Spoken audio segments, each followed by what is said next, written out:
The secret of Florida state parks. This video is going to give you some tips and insights at camping at state parks in Florida. Now, I live out of my car, so I'm considered a primitive camper, a tent camper, and I want to give you some tips on that. But these will help you if you're an RVer or just generally camping in Florida. I live full-time in Florida. But first, let me say this. The website that runs the reservation program for the state parks in Florida is Reserve America. Reserve America. If you go on that website, you can look up different state parks. You can look up the map of the campground, which will show you the different campsites and how they are situated. Each campsite will have a number 1, number 10, etc., etc.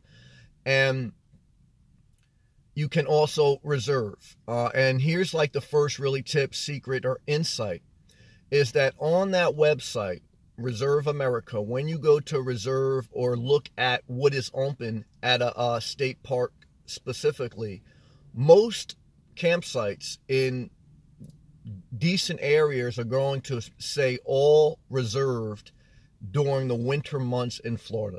Because during the winter months in Florida, it's the height of tourism season, because winter in Florida is very nice, very pleasant. The weather, Florida is the warmest state in the winter in the entire United States. So everyone comes here to camp, to stay, to vacation, tourism. So when you go on Reserve America and you look to see what's open in this state park, everything is going to say R. R stands for reserved. A stands for available. So you go on there, you say, oh, everything's reserved. And it's true in the system, on the website, it reflects reserved. But here's the tip, here's the secret. If you drive up, if you go to that campsite and you speak to the registration booth and the ranger in the registration booth, you have to ask them specifically, is there any walk-up sites available? Are there any cancellation sites available? Is there anyone who left early, etc., etc.? But the main thing is walk-up sites. What I've experienced in Florida at just about every campground I've gone to is that they keep anywhere between 2, maybe even 4 campsites as walk-up only campsites. Sometimes these campsites don't even show online that they're on the camping map that I told you you can go to on Reserve America. You can look at the map of the campground and see the different numbers. This number, let's just take example number 20. Number 20 campsite is not even shown on the map at the website. So they keep anywhere from 2, let's say 4, as walk-up onlys. And also if there's an emergency, if they had to switch people around. That's kind of what I've been told. I can't say that'll apply to everyone. Now, I've really always been able to get a campsite at least for one night using that method. In the height of tourism season in the winter in Florida, there may be once in a while where you don't have any campsites available, and that's true. But what I will tell you is I used to get very discouraged when I would look online and I would see everything reserved, R. And even if you call up that campground, they may not necessarily tell you that something is open.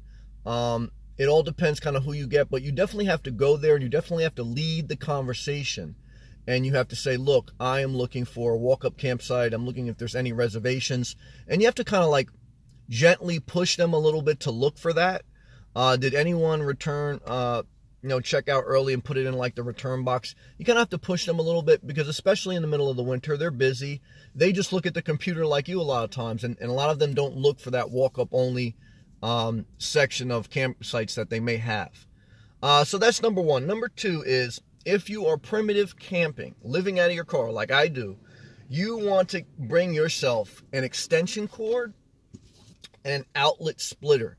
Okay, this plugs into your extension cord, and then you have different outlets that you can plug in a computer, a fan, air conditioning, whatever. Now, each campsite at a state park I've stayed with, they have full utility hookups, full water hookups, and they have sewer drain lines. In addition to that, they have 24/7 public restrooms with showers and everything else, and most of them. So, when you're living out of your car, tent camping, whatever, don't forget your extension cord, because even though you are still primitive camping, as long as the campsite has the hookups, you can still utilize them. In the beginning, for me, living out of my car, I was intimidated to use it because I'm like, I'm living out of my car, I'm primitive camping. I didn't come from the camping culture. The camping culture in Florida, the RV culture, the outdoors culture, it's very much ingrained in the culture of society.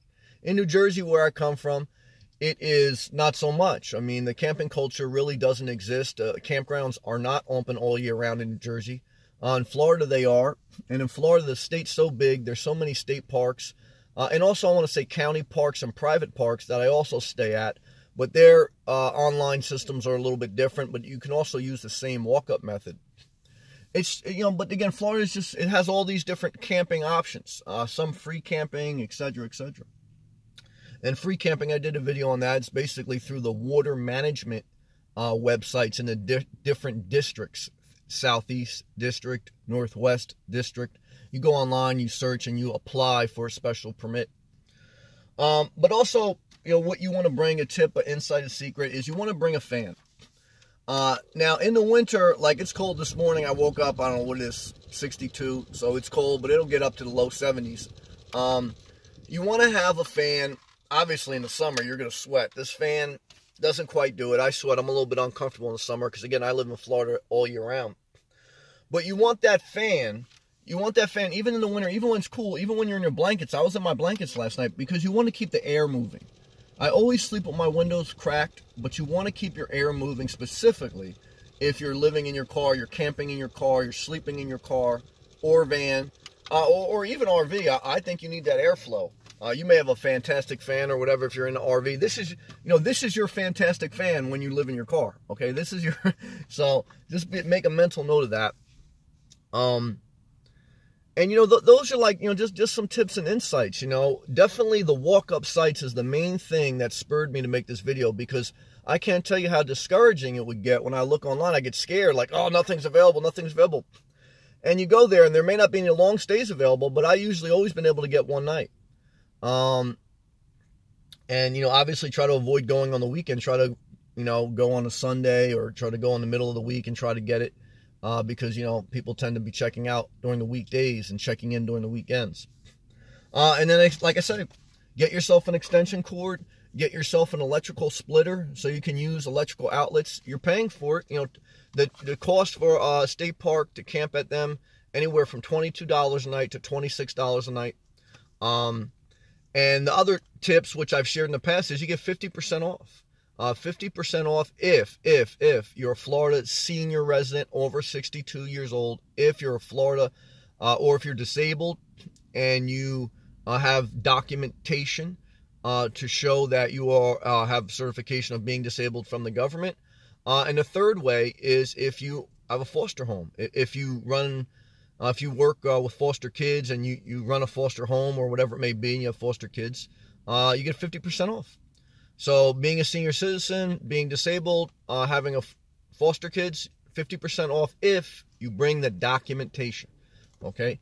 Got to bring that documentation, because I heard one night one guy came with his foster kids. He didn't have the documentation. He didn't get 50% off. And the guy wanted to give it to him, but he said, you need to have the documentation.